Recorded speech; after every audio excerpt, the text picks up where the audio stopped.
Hey guys, today is November the 25th of 2020, and I wanted to go over the uranium sector using WGAN's price and time technical analysis.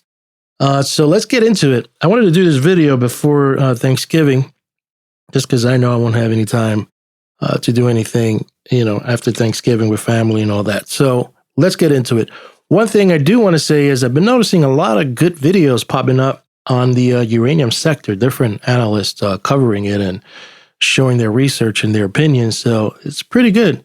They say that sometimes when a lot of interest comes into a sector, it could be a bad thing because maybe the bottom is not in yet. So I don't know. It's something I've heard out there, thrown out there. Either way, I think is good. I think it's positive. I think people are realizing that this is going to be a great investment when everything lines up and price action behaves the way it's going to behave in regards to the demand, going up. So I think it's good. It's good that people are making videos and talking about this sector and covering it and watching it and showing their research. So without any further delay, let's get into it.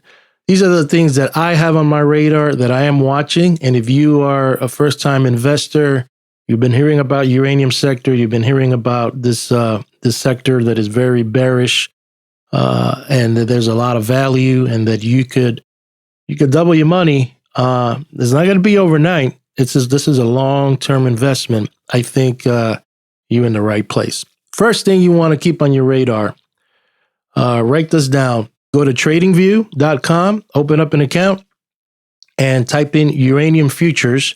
The ticker symbol is WX1 exclamation point. And this is the chart right here. This is the uranium futures market. There's not a lot of action, not a lot of volume. It's very boring compared to, crude oil and all the other, commodities, energy sector. It's very boring, but you know what? It's very good because it's so slow enough that you have time to make a decision and decide what are you going to do in regards to a game plan, in regards to your strategy. So we made a low in 2017, and we've developed a channel. Right now, this channel is holding pretty good. You can see it right here. When prices came down, I wanted to show you that the best entries and best opportunities in regards to risk reward is this point right here and this point right here, or somewhere around here. You don't want to buy here and you don't want to buy here. You want to buy here. So if price action ever gets down here, in my opinion, I think this is a great entry point. And not entry point in regards to buying the uranium futures, but entry point in regards to looking at the stocks that you're interested, or that you got an eye on, or that you're thinking of investing to purchase. And don't go overboard and put all your eggs in one basket. You want to build a position, but if price action ever gets down here, $25, somewhere around there, I think it's a great opportunity. So let's look at the uranium futures and see what's happening. Right now, this is a daily chart with Heikin-Ashi candles just to show me the trend. And I thought we were going to sell off and continue going lower. So I was getting excited because I was already developing my game plan to see which stock I am going to buy and invest long term. But it kind of did a head fake, and now it's back up and is smack somewhere in the middle, but above this midpoint of this channel. Right now, prices are $29.50, which is good. Now, we're not out of the woodworks yet, just because we above this point. We have a descending trend line that if we get to break through and close above it, I say 3 days, but since this is so slow, I don't know if it even matters. If we could just close above it and trend higher, chopping around, then chances are that the price action is going to retest this upper channel up here. Now, if we do a little, stall, head fake, back and forth, and then we break this low here, and continue pushing lower, then chances are, if you're a long-term investor, then that's good for you because you want to get in somewhere around here. And when I say you want to get in, I mean you want to start looking at stocks. If we ever get down here and kiss it or almost, that is a signal, in my opinion, for you to look at your favorite uranium stock and nibble in a little bit and see what happens. Now, if we can hold this channel here and break below, then that's not a good thing because now we have broken some support channel and could maybe potentially continue going lower. But I don't foresee that now. So far, things are looking very good. So this is the first thing you want to look at in regards to the uranium sector. Look at the uranium futures and see where price action is and where is the possibility where it could go. Next thing you want to look at is the uranium ETF, which I have in mind. And I have an eye. Wow, wind is blowing out here. Very strong. I don't know if you guys can hear that, but it's pretty wild. ETF URA. This is a weekly chart, and I wanted to show you that price action a couple of years ago was holding this level of 1150 and change, always finding support, always popping, piercing it, popping back up. But recently, in 2019, we fell out of bed and went all the way down to $7. And now we popped up above it, came back down, and we're at 1186 and change, somewhere around here dancing.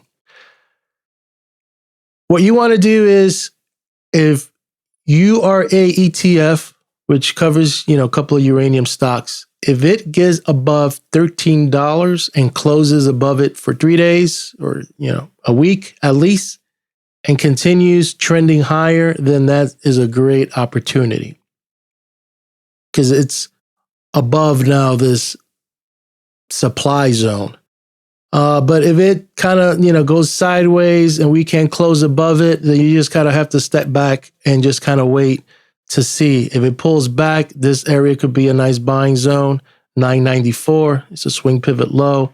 And if you do a Fibonacci, maybe the 50% of whatever that is of this range, $9, somewhere around there, 950, somewhere around there could be the midpoint. I don't know. I have to put a Fibonacci thing there. But you want to keep an eye on the URA. This is an ETF. This is a weekly. And right now we're in a supply zone. So I wouldn't be surprised if it's going to have a tough time here. So you want to keep this on your radar also. So let's get into the uranium spot price. So right now, as you can see, I have all these notes here using Gann's theory.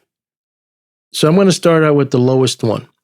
The first one is 2001, we made a low, and we're entering a 20-year cycle, which kicks in on February, somewhere around there, January, February of 2021. The next thing I'm looking at is a 2007 high using price and time converted from the $1,336 high in 2007.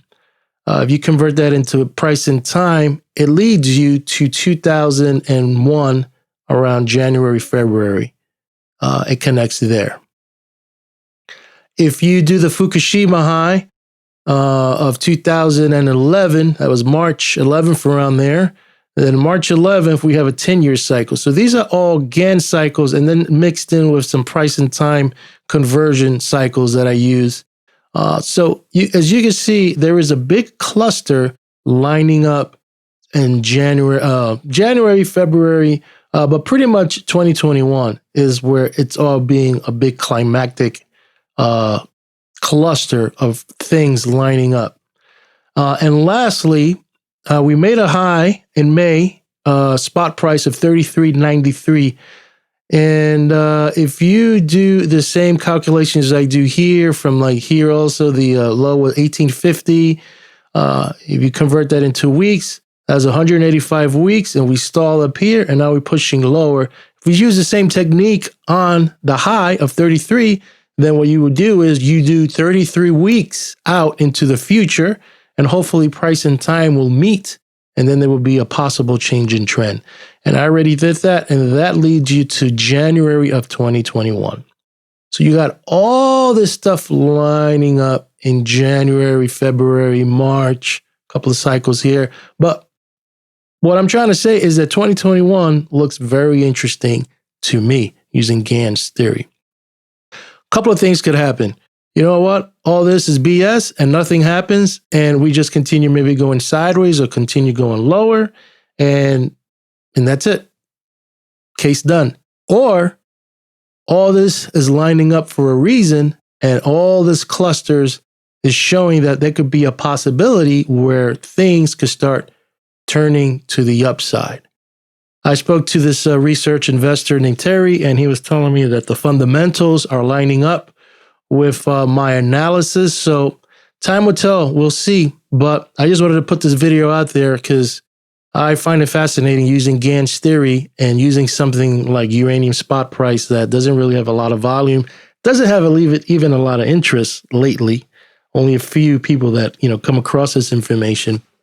Either way, it'll be interesting to see if all this theory and all this theory that he's come up with, pans out. So I'm like you, watching all this develop, but I figured, I share it with you guys because this is what I use in my analysis to use it to get an edge and decide if I'm going to invest or not. So keep an eye on January, because if spot price continues pushing lower, these are levels I'm watching for support, $28 and change. You got this swing pivot high, which was 29. I think that's what's holding it now. The future is reflecting it. And you got a couple of trend lines from here to here. You got this level right here, $26. That could be potential, area support, which could hold. And if this doesn't hold, you got this trend line that goes all the way to the low of 2001 and connects to the 2017 low. You have this right here. So there's a lot of angles of support if it continues failing and pushing lower. Now, I want to show you that I added the pitchfork on this, and you can see that right now price action it failed at 50, but it's holding off here. If this can't hold, then it's going to hold. It could hold, could hold right here from the pitchfork, which lines up here from this low. So there's a lot of support. We just got to see when it finds support, and then it starts going higher. And that could probably be an opportunity to get in. But, this is crunch time, if everything lines up. So let's get that out of the way. Oh, another thing, the ellipse technique I used from the low, I didn't get it close to the high. I kind of lined it up with the high here. If price action gets out of this ellipse, then this is going to be something that I also see in regards to geometry, something positive that, it could continue going higher. Let's get out of here. And lastly, what is this? This is Cameco. This is the stock that I have my eyes on right now. I wanted to show you that so far it's looking bullish. The Stokes are bullish. This is a daily. The MACD on the indicator here looks positive. Now, the few things that I'm a little concerned is that for the Elliott, followers here,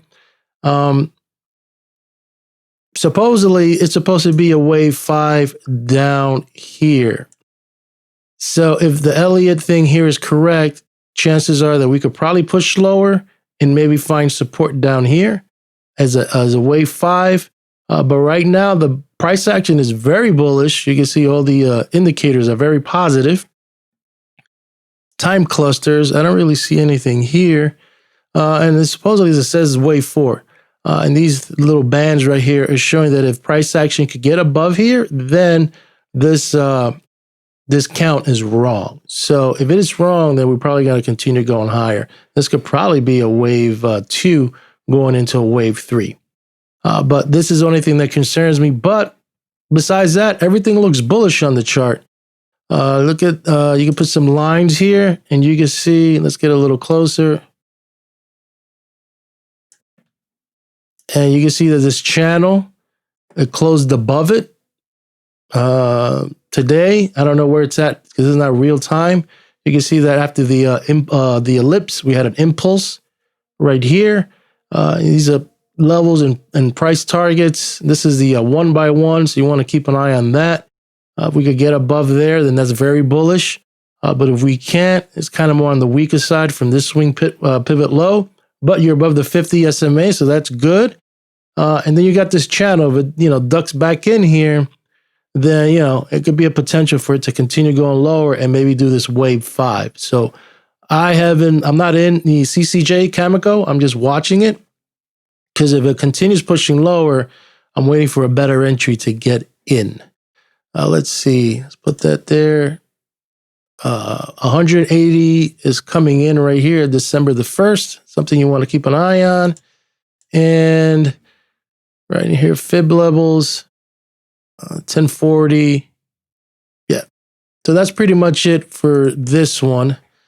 Let's see. Lastly, I want to go over a little bit of Cameco. What happened here?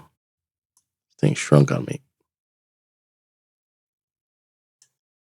Okay, so date-wise, there's another date I have on my radar is December the 10th. So if it's on a Saturday, obviously look for the 9th. But this is what I have. I don't know if price actually continues going higher and then here it fails on December 10th, or we continue selling lower and maybe hit a price of 736 and then goes up. So either way, watch December 10th. That's all I'm saying on that, on Cameco. Next thing, you can see that right here, this is that 1 by 1. So we're having a tough time right now. Hopefully we could hold 1028. Targets that I have will be that 1085. If we could get through these extensions, that could be a nice target right now. Let's see. Next thing I want to show you. These are Dewey cycles that I watch, and you can see in the past how some of them have kind of worked out. Some of this was a little early, then it came down, found support here. So this was good. This was a fake signal. Then it came down. Looks like this got inverted. And it was pushing lower. You can see price action, cycle low here, and it was here, and then it's going up. Now we have a top here somewhere around the 19th, and it's pushing down all the way to the 10th. So two things are lining up for the 10th. So I just want to tell you, keep an eye on the 10th. But right now, prices are bullish. As of right now, I haven't looked at the real time yet, but from this chart, prices look very bullish. Let's see. Key levels or targets, 1067 and 1150. If we could get up there. I think last chart, the Gann swing is positive, so that's good. And I think that's it. Let's see. Let's look at our live chart. We're here. Where are we at? It's 1022. So this is where we at. Right here, 1022. This is real time. So I guess some selling going on. Let's look at the crude is going good. Gasoline is good. URA, it's a little positive. It's there. CCJ is negative, and natural gas is a little negative. The uranium sector looks pretty green, so that's good. There's a few red. Rio. Yeah. So these are all the stocks. If you wanted to, if you want to email me or whatever, or put a comment on there, I could type it out. And you can look at all these up. But these are the ones I got from some of the my listeners and some that I come, through research. But out of all of these right here, the one I'm really interested is CCJ, because if the uranium sector explodes, this one, possibly will have the potential to move, and everybody else will kind of follow along. But this one is the big boy on the block, and it's not expensive. It's pretty good. It's pretty decent. There's more expensive ones. You got BHP, it's $57, and you got Rio. This is more my expensive ones here. Rio, BHP, NLR, $49, and then it kind of goes down to pennies down all the way down here. So, but I have it by volume on this one. Just see where volume is at. That's it. 20 minutes. Yep. So I am going to sign out. I hope you guys have a great Thanksgiving, great weekend, great investing. Those are the key things I'm watching. Uranium spot, uranium futures, URA. Look at the uranium, the energy sector as a whole, gasoline, crude, RVA, all this stuff. Just keep it on your radar, and you just kind of see where price action, what's moving, what's selling, and see if everything is kind of moving in tandem. And then everything, leading up to 2021, and see what happens. And then have a game plan, which stock you want to get into if there's a big sell-off, where you want to get in and buy something, and then, manage your risk. I'm going to sign out. Have a great day. Profitable trading, make money, be successful, and I'll keep you posted on my thoughts on the uranium sector using WD Gann price and time technical analysis.